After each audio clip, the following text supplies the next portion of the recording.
Добрый день. Виктория Юрьевна, расскажите, пожалуйста, что для вас значит Ассамблея народа Казахстана? Здравствуйте. Для меня Ассамблея народов Казахстана – это в первую очередь, конечно же, дружба, мир, взаимопонимание. Я сама являюсь из семьи многонациональной. У нас несколько национальностей смешаны в семье, поэтому для меня всегда это, как, знаете, понимание, хорошие отношения.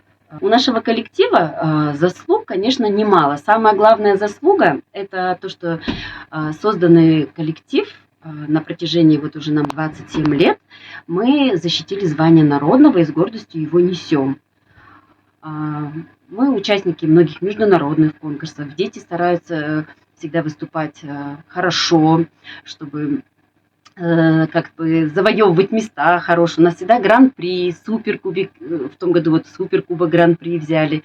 Ну и, конечно же, я стараюсь, чтобы эти все наши достижения, чтобы всеми этими достижениями мы с ребятами гордились. Ну и мое вот самое такое достижение, конечно, я очень благодарна руководству, что меня представили к государственной награде, президентской награде. Это медаль Шапагат, что я очень горжусь, что за вклад в искусство родного Казахстана я внесла такой вклад, и что вот именно меня удостоили такой чести. Виктория Юрьевна, вы являетесь бессменным руководителем народного ансамбля танца «Родничок». Расскажите, пожалуйста, мне о истории его создания и о достижениях вашего ансамбля и его юных участниц. Да, я являюсь и на данный момент руководителем и основателем народного ансамбля танца «Родничок». Основан он был еще в далекий 1998 год.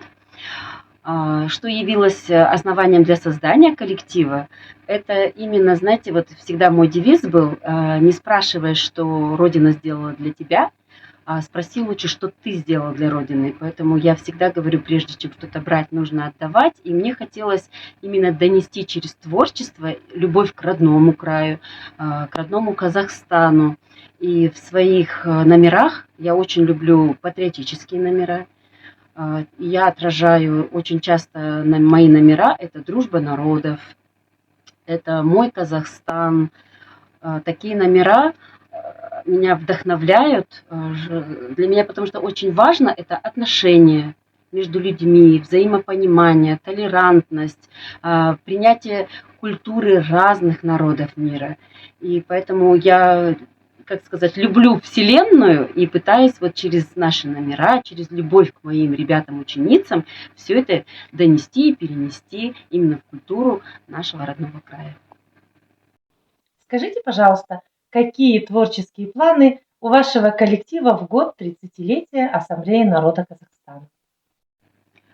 Творческие планы у нас большие. В этом году у нас юбилейная дата. И я, конечно же, сейчас работаю над тем, чтобы с девочками, вот даже сейчас 1 марта у нас будет концерт, и я получила такое замечательное задание именно сделать пролог к концерту «Дружба народов». Ну, это прям вот для меня специально праздник, чтобы все это красиво сделать. Планы у нас большие. Мы с ребятами делаем красивый номер «Мой Казахстан».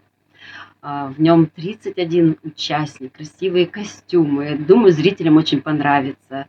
На будущее у нас тоже очень много планов выехать на международные конкурсы и, конечно же, защитить честь Атбасарского района и представить на конкурсе международном коллекцию «Дружба народов» в этом году. Спасибо большое вам за эту беседу. Я желаю вам творческих успехов, прекрасных планов и их реализации. Благодарю вас.